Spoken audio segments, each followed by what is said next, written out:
sobre lo que pasó con ese gran apagón en España. ¿Eso fue esta semana o la semana pasada? El lunes. El lunes, es que como se me partió la semana por cuenta del jueves festivo. Ya se descartó un ataque cibernético, porque es que yo creo que por más de que la agenda noticiosa pues avance así tan rápido, no podemos dejar de verdad explicar qué fue lo que pasó en España y por qué quedó España y Portugal pues sin luz, sin energía.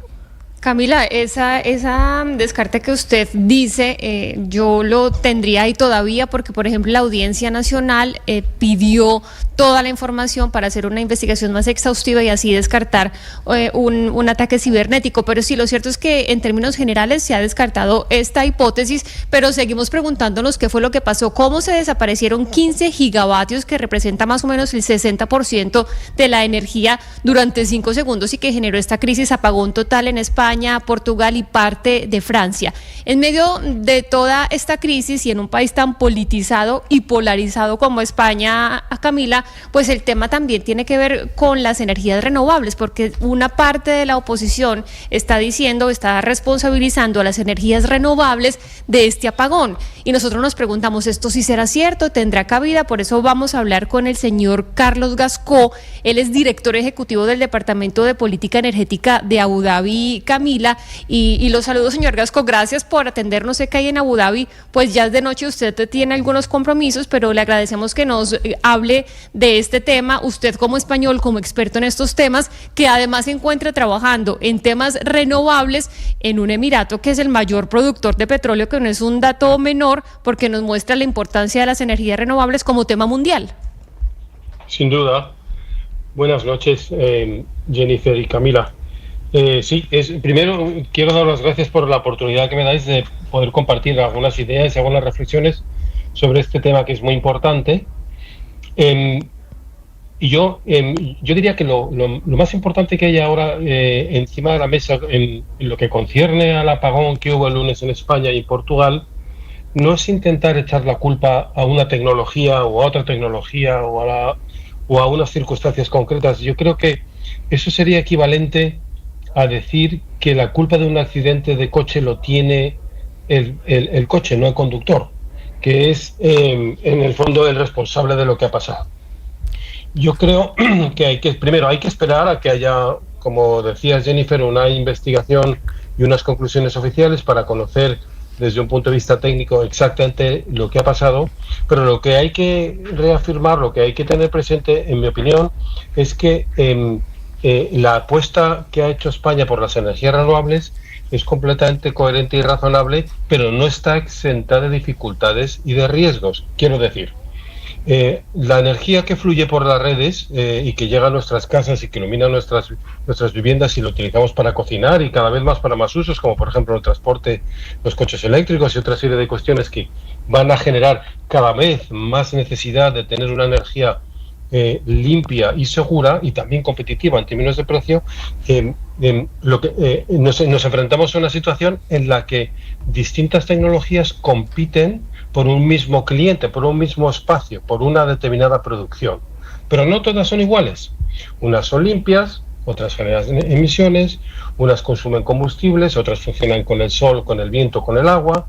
Otras son intermitentes porque cuando no hay sol o cuando no hay viento no funcionan, otras son almacenables como la hidráulica, otras funcionan con un combustible fósil como el carbón o como el gas, otras generan discrepancias importantes desde un punto de vista político como la nuclear, pero todas comparten el mismo espacio y todas compiten al final por ese momento de generación para cubrir la demanda de un producto que además no se puede almacenar. Claro, pero mire, le pregunto una cosa, porque usted hace la comparación con un accidente de carro, de coche, y es como echarle la culpa al vehículo y no al conductor. En este caso de la energía, del apagón, ¿quién es el conductor? El conductor, en el caso, en cualquier sistema, es el operador del sistema.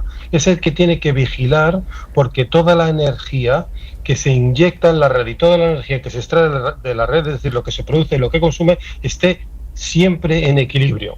Y eso es lo que es más complicado cuando tienes muchas renovables. Es decir, la red eléctrica de España. O sea, la empresa, que entiendo es una empresa pública, Red Eléctrica de España, sería la responsable de este apagón del que fuimos testigos el lunes.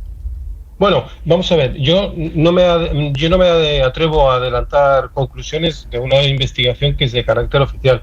Yo lo que digo que es que la red eléctrica tiene en su cometido la estabilidad de la red y la seguridad de la red. A veces la seguridad de la red significa desconectar la red para que no se dañen los equipos, pero la seguridad de la red también significa asegurar que la cantidad de energía del tipo que sea que el sistema necesita está en equilibrio con la que el sistema puede ofrecer. En ese momento, cuando se produce un desequilibrio, como la energía no se puede almacenar y como las fluctuaciones energéticas violentas, inesperadas, que a veces suceden en los sistemas eléctricos, pueden afectar a la integridad de las centrales por seguridad se desconectan. Entonces habría que ser muy cuidadosos en establecer una responsabilidad que puede ser de carácter corporativo o incluso político, porque decías que Red Eléctrica es una empresa pública, pero solamente es un 20% pública, son 80% de su capital es privado. Entonces es una empresa de capital mixto. Pero hay que esclarecer, y ese es exactamente lo que se está haciendo, hasta qué punto el problema fue, desde un punto de vista técnico, que el sistema para autoprotegerse de daños mayores desconectó muchísima capacidad de la red, o hasta qué punto fue una incapacidad del sector para prever esta fluctuación que en el fondo terminó generando el apagón. Ese es el kit de la cuestión. Pero culpar a una tecnología o favorecer a otra tecnología sería un error. Las tecnologías son inocentes desde ese punto de vista, no tienen ideología, no tienen preferencias, no tienen nada más que una función que tienen que cumplir, y es el operador del sistema el que debe asegurar que el sistema está siempre preparado para asegurar cualquier cuestión de esta naturaleza que siempre tiene un grado de incertidumbre. Claro. Entonces, perdón, ya me callo. No, es que aquí me dice un oyente que lo está escuchando, que nos escribe y me dice: en los accidentes de carro y de tránsito también muchas veces se dan por fallas en los vehículos, haciendo referencia pues al origen de las energías. ¿Y por qué este tema es importante? Uno, porque pues hay que saber qué es lo que pasó para que un país se haya quedado sin energía, porque eso pues sí nunca antes visto y nos puede pasar a cualquiera en el mundo, pero sobre todo porque España se ha sido muy pionero en términos de las renovables y de tratar de suplir la demanda de energía con renovables.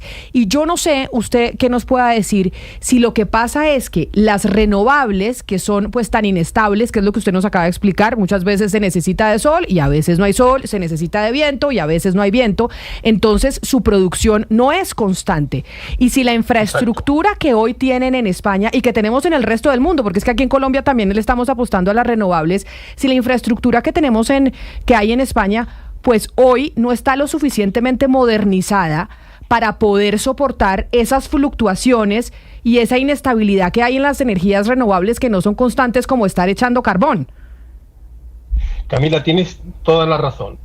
Volviendo un poco al ejemplo de los carros.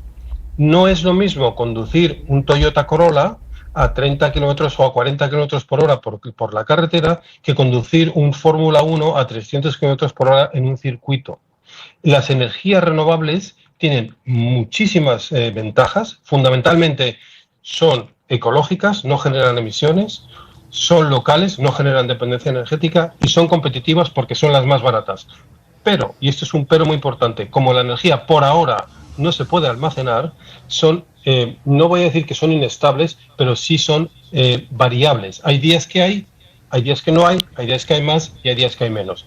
Eso es intrínsecamente más complicado que manejar una central de carbón o una central de gas o una central hidráulica donde tienes todo el control.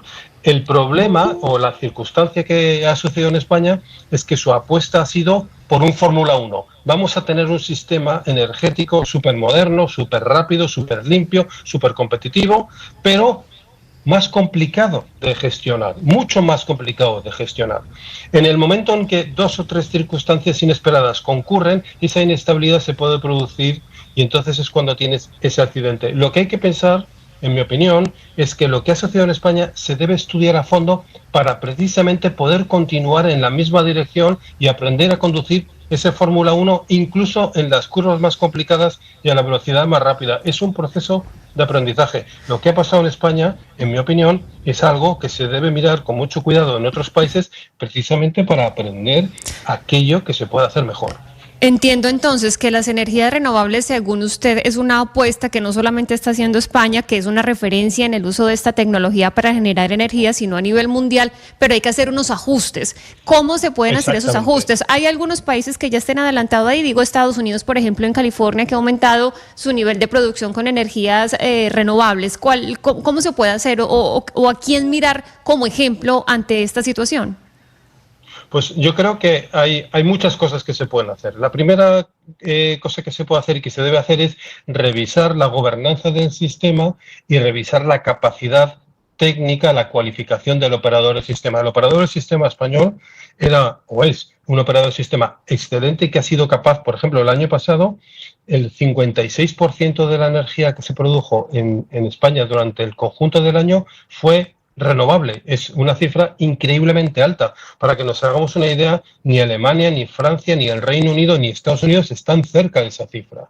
Lo que estoy diciendo es que el esfuerzo y la velocidad de progreso del sistema español ha sido increíble. Quizá, y esto es ahora fácil decirlo, pero quizá no ha sido tan fácil de gestionar como quizás se podía haber pensado en algún momento que lo iba a hacer, y lo que pasó el lunes es prueba de ello. La segunda cosa que se puede hacer es, cuanto más grandes son los sistemas y se pueden compensar unos países, unas jurisdicciones, unas plantas con otras, mejor. La interconexión, es decir, el grado de acoplamiento que tenía España con Francia y que sigue teniendo es pequeñísimo, es del 2% del total. Si hubiera tenido un 10 o un 20%, esto no habría pasado. Y tercero, hay que empezar a pensar si la energía, el problema es mantener el equilibrio entre la oferta y la demanda y no se puede almacenar, ¿cómo la vamos a almacenar? Y los esfuerzos que se están haciendo en el mundo por encontrar soluciones de almacenamiento nos van a dar soluciones a la variabilidad de las energías renovables. El papel de las baterías y el papel de la hidráulica de bombeo nos va a dar soluciones técnicas que nos van a permitir, continuar en esta senda de aumento de la producción renovable y de limpieza y de competitividad de nuestro sistema. Y termino con una reflexión. Lo que ha pasado no es un fracaso, debe ser una lección, debe ser algo que mirar, algo que estudiar, porque el que va más rápido a veces también se tropieza antes que los demás. Claro que sí, tiene que ser una lección, porque lo que no queremos es que haya un apagón así como el que se vivió en España el lunes en otro país del mundo. Señor Carlos Gasco, director ejecutivo del Departamento de Política Energética de Abu Dhabi, gracias por conectarse con nosotros a esta hora y explicarnos un poco, para que no dejemos pasar así como así, qué fue lo que sucedió y pues cuáles son las respuestas a ese apagón generalizado en la península ibérica de esta semana. Mil gracias y feliz resto de día para usted. Un placer, Camila, Jennifer, un gusto. Vamos. Un gusto hablar con Colombia. Claro que sí, vamos a ver qué pasa entonces en esa investigación y qué resultado sale de si la red eléctrica, esa empresa, es la que termina siendo responsable, también su junta de administración, en fin, muchas cosas las que hay que saber sobre lo que sucedió el lunes en España con ese apagón. Y bueno, Jennifer dice, no hay que descartar todavía el tema cibernético, pero ya han dicho que no sé si algún día sabremos que eso fue un ataque cibernético. Pero ya que estamos hablando de energía y aquí en Colombia,